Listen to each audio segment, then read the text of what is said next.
The following is a special video presentation of the Hennepin County Library.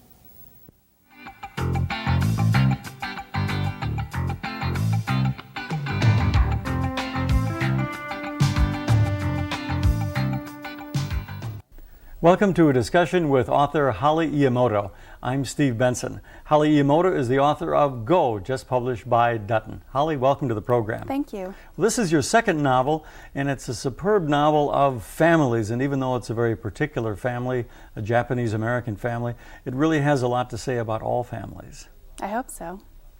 When you began this book, and later on I want to ask you about the problems and delights of writing a second novel. Your first novel, Rebel Without a Clue, was also very successful. What parts of your family past did you reach back into your fourth generation yourself? Well, I took a lot of the Japanese-American internment camp experience and used that in my novel. And otherwise not a whole lot. It is not an autobiographical novel. It is perhaps the echo of my life, but certainly not the essence. The Japanese internment at the beginning of the Second World War is, of course, one of the darkest, blackest chapters in American history.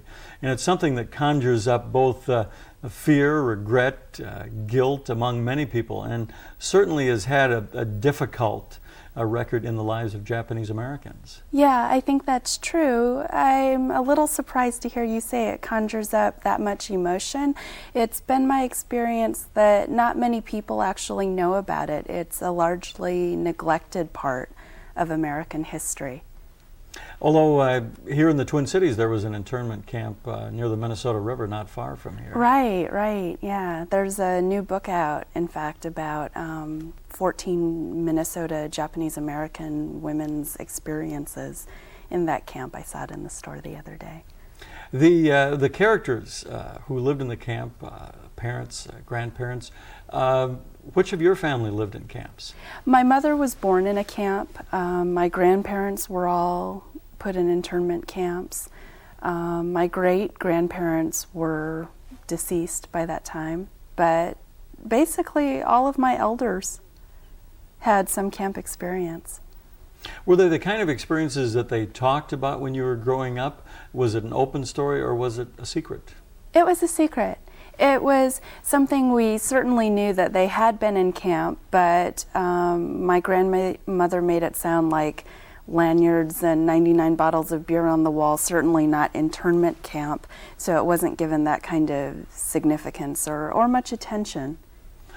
I'm wondering about that because often when there are secrets, they have a terrible way of destroying and distorting lives. Certainly, I think so. That's true. I think that particularly my uncles and my mother had a very difficult time recovering from their experiences because although my mother was only 6 months old when they left the camp, the experience left enough of a mark on her parents and on her older siblings that it was something from which I don't think they ever fully recovered, although they would tell you different. The one character in the novel, an uncle who's forced to eat one of the pieces of a Go game, yes.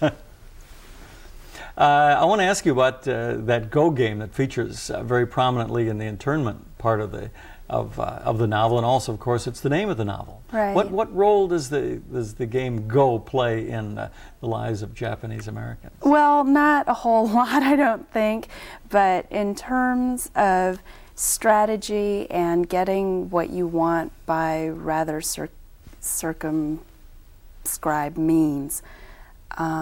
Circumscribed? No, but in any event, by means not direct, the game Go is an excellent example of life. And of course, the patriarch, by the time you get to know him, or the character Will gets to know him, he's a fading patriarch, but there are some dark sides to him that still exist. Mm-hmm. Yes, this is true. Why the dark sides? Well, because the dark sides of any human experience are the more interesting ones. Nobody says on the television news, and the oranges just hung there and grew. It's always the tragedy that attracts us, and I think that crosses all racial barriers.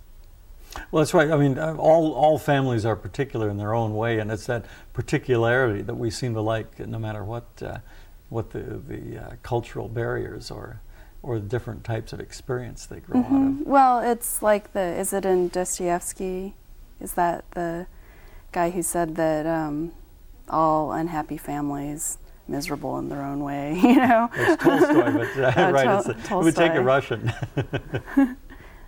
I want to perhaps just sketch out for the viewers just a bit about this novel. It takes place in a rather limited period of time. Will is coming of age. It's her 21st birthday.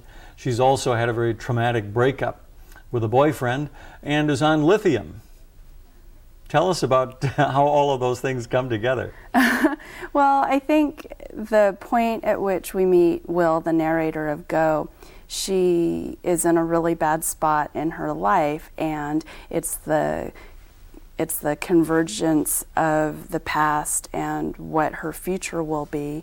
Her past being the camps and what the family history was, and the future being what she'll do in the modern world with the past she carries on her back. And that past that she carries on her back is the family, and the family is so strong. Right.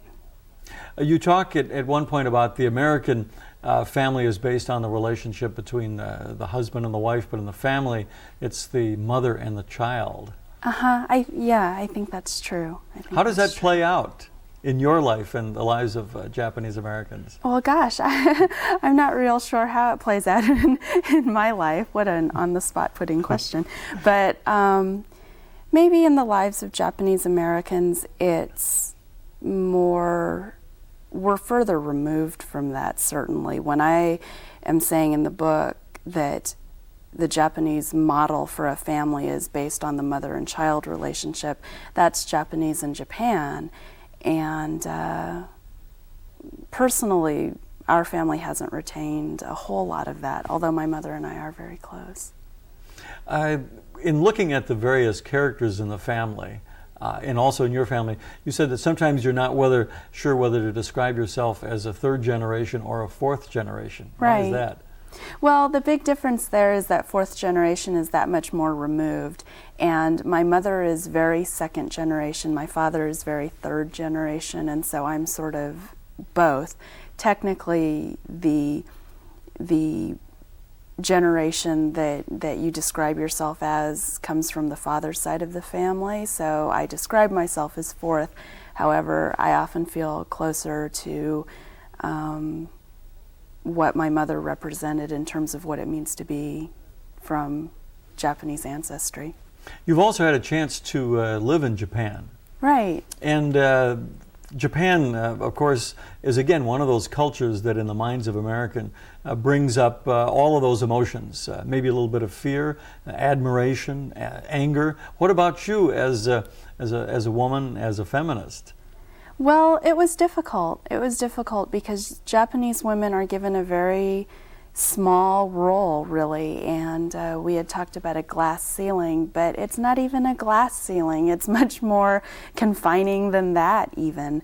And there's absolutely no pretense of equality or anything approaching equality, which in some ways is, while not refreshing, it's much more overt and therefore easier to deal with, whereas here I think out of necessity it's become more covert, but it still exists. On your book, the front cover has a picture of you in jeans and on the back in a kimono. Well, there's the duality of the cultures right there. I mean, in jeans you can run and leap, and those shoes have enough of a heel so you can reach, and when you're bound up in a kimono, they literally bind you so that you have no hips, breasts, anything that reveals you to have any sort of shape, and you can't walk, can't use the bathroom, can't run certainly can't reach for anything freely. And again, is that a fair metaphor of old Japanese society and the role that women were forced to take? I think so. I think so, sure. It's sort of the equivalent of foot binding. A lot of the Japanese culture and tradition and language comes from the Chinese, and Confucius was by no means a feminist. One of the hallmarks of your book, of course, is wonderful use of language. And throughout the book, you, of course, scattered Japanese phrases, even Japanese characters. And it's that sense of the language, again, being derived from the Chinese. It's a very visual thing. Yes. Japanese characters, and very artistic. I Talk think that's about true. that as a reader and as a writer. What does making those forms and those characters mean? Well, a lot of the characters are deeply reflective of the national character of the Japanese, and they're very revealing. They're very revealing. For instance, one character that means women or woman is just that, but when you put three of that one character in another, it means, I'm not telling this very well, but it means noisy. So one is a woman, three are noisy. And all of the words that mean jealous and envious and small-minded and petty incorporate the character for a woman, whereas all of the characters that mean strong and supportive and self-sufficient and brave incorporate the character for a man. And that's so it's imbued right into the intellectual part of the culture, and also yes. into the artistic and visual. Yes, yes. And in fact, one of the things that I faced when I worked in Japan was that there was not even a language to express what I wanted to say, because it is all so very circumscribed by the limits of the language. Well, also, don't men and women essentially speak different languages, and the inflection and tone Yes, is different? this is true. This is true. But, you know, one thing that is starting to happen is that young women see that and are appropriating the more masculine styles of speech, which was unheard of even, I think, 10 years ago. And it sounds odd to the ear, but it works. Well, now you, as in a sense, an insider and an outsider, how were you treated in Japan? I was treated pretty well, but I was treated as they treat women, which wasn't so great. But I was accorded the respect of a visitor, of a guest in the country, but very much a guest. Mm-hmm. Nobody will ever look at me and say, "Oh, look, there goes that American girl." And in Japan, there was some problem as to whether I was Japanese or American. It's in a strange way, though, that's part of the racial dialogue or lack of dialogue in this country. I'm sure people will ask you, "Oh, where are you from?" Right, they do. They do. And how do you react to that question? Well, it's the same as people telling me, "Wow, you're pretty tall for," and the subcontext is for an Asian person. And it depends. I guess this reveals some mixed feelings in me, because if the Southeast Asian immigrant tells you you speak English really well, it's a compliment. Well, it's a compliment to me. But if the Caucasian person in San Francisco says, "Wow, and you speak English really well," then I'm mad, So. I want to have you read a bit for our viewers, too, and particularly the section on language. Okay. This is from a chapter called Belly Language. Hara means belly or gut, the wellspring of wishes, desires, and feelings. Hara figures vitally in the Japanese view of human interaction. When people are angry, it's described as hara ga tatsu, their bellies stand up. People who have a tacit agreement, hara o awaseru, put their bellies together. Harakiri, harakiri, means to commit suicide, or literally to slit your own belly. But my favorite was always Hara wa karimono, which is what my grandmother used to say when she talked about babies, any babies, but especially her own. Hara wa karimono, she would say, a faraway light soft in her eyes. The womb is a borrowed thing. Beautiful. Earlier, you write about your grandparents' experiences in the camp, and perhaps you could read just a section of that, too. Oh, okay, certainly.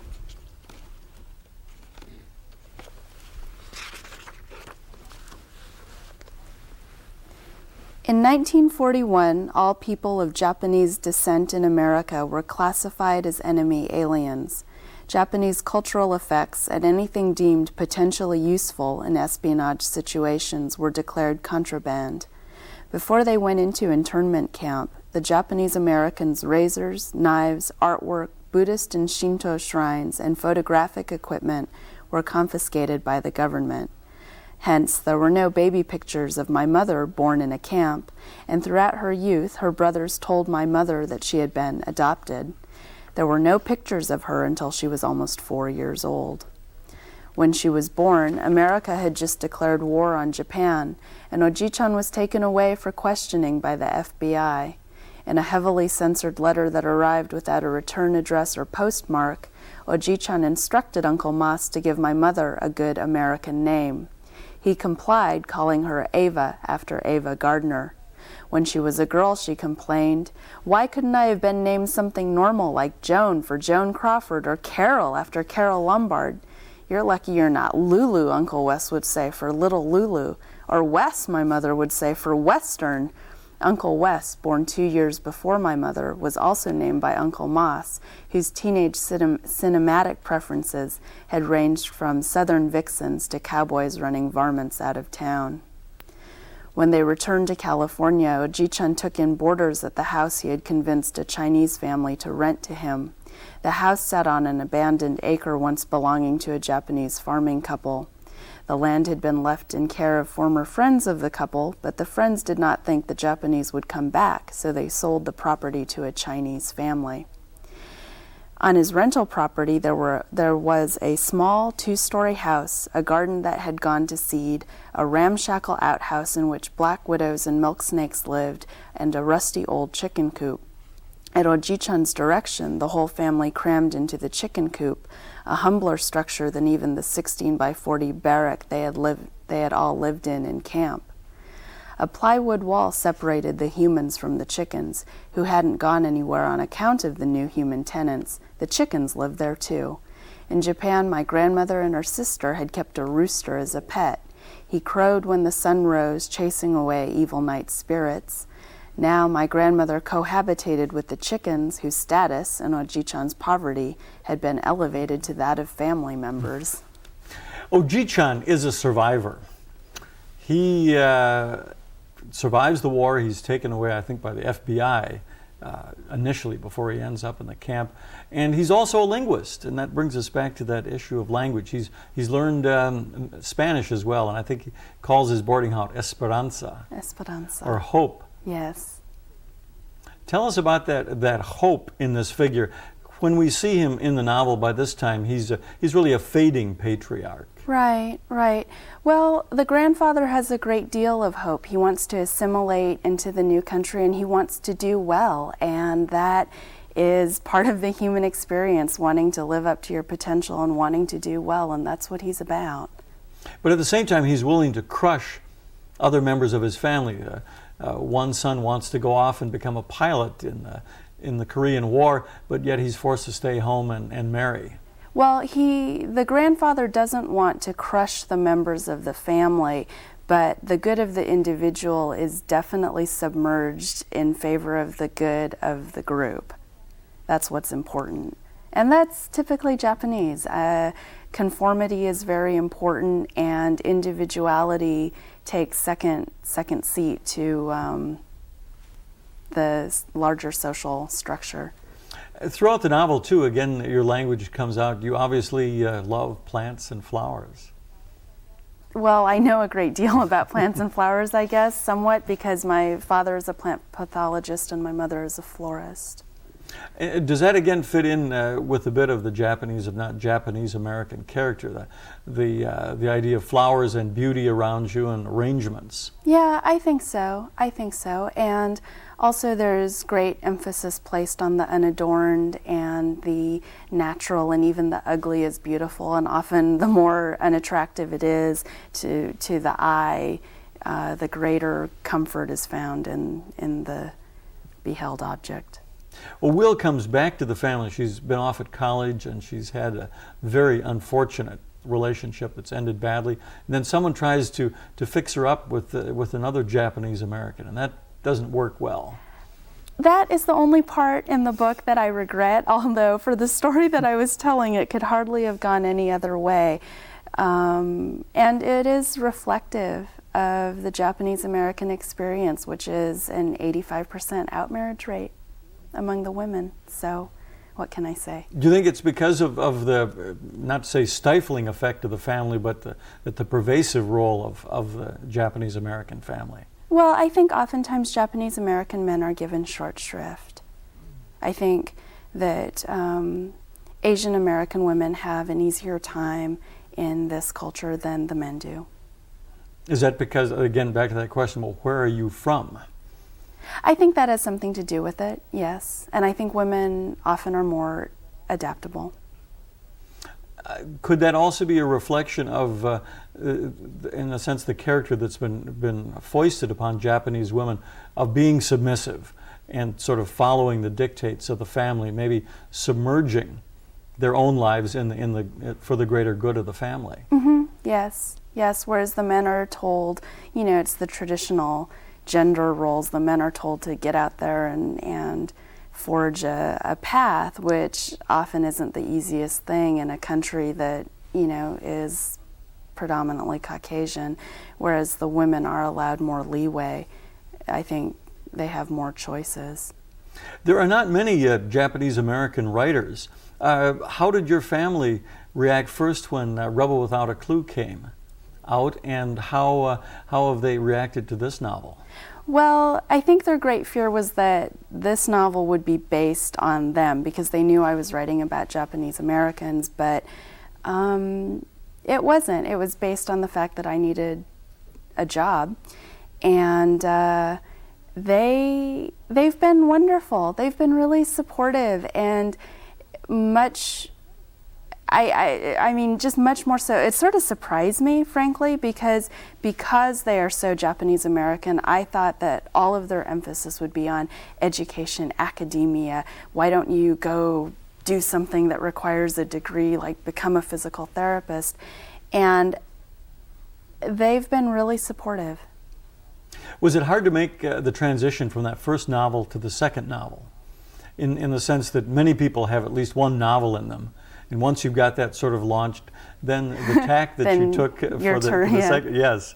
No, it wasn't that difficult, because I love to write, and not necessarily for publication, just for my own enjoyment. And that has been what both of my books have been about, just me having a good time and doing what I love to do.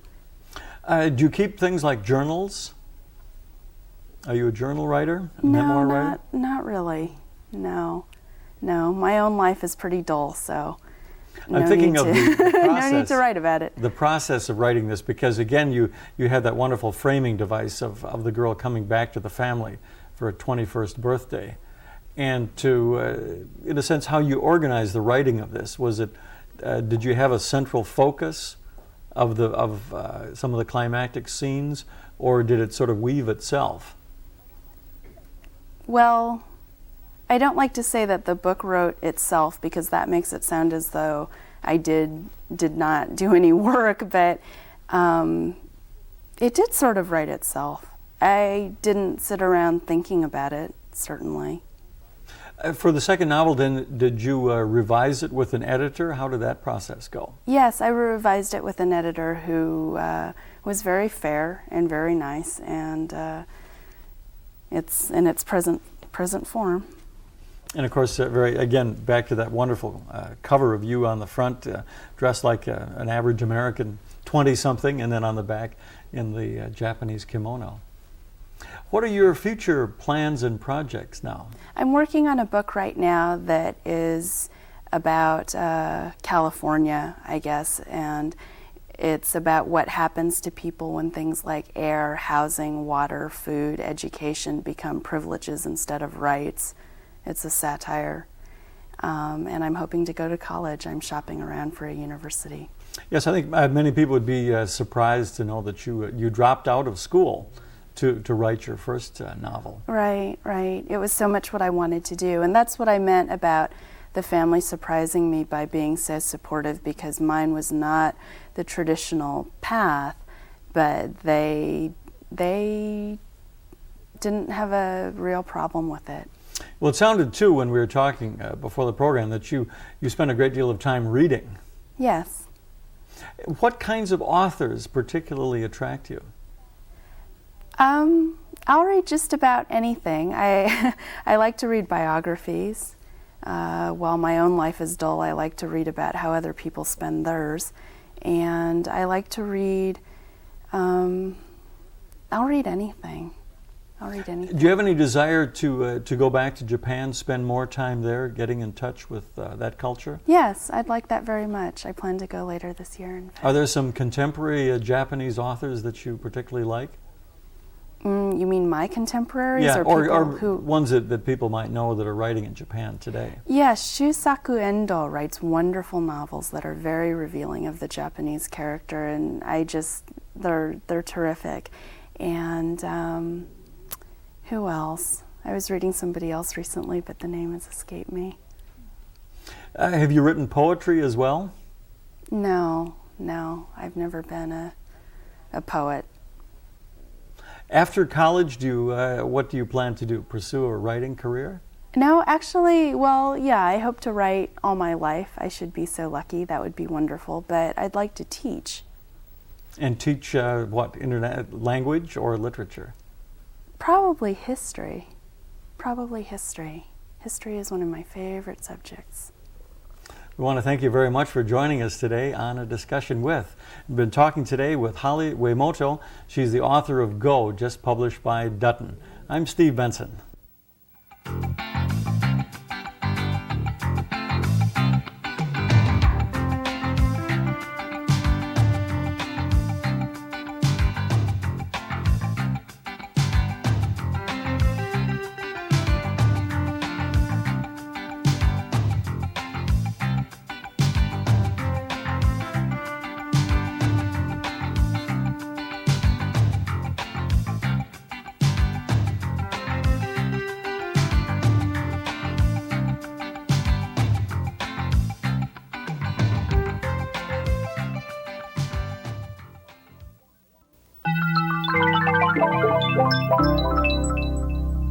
A presentation of the Hennepin County Library.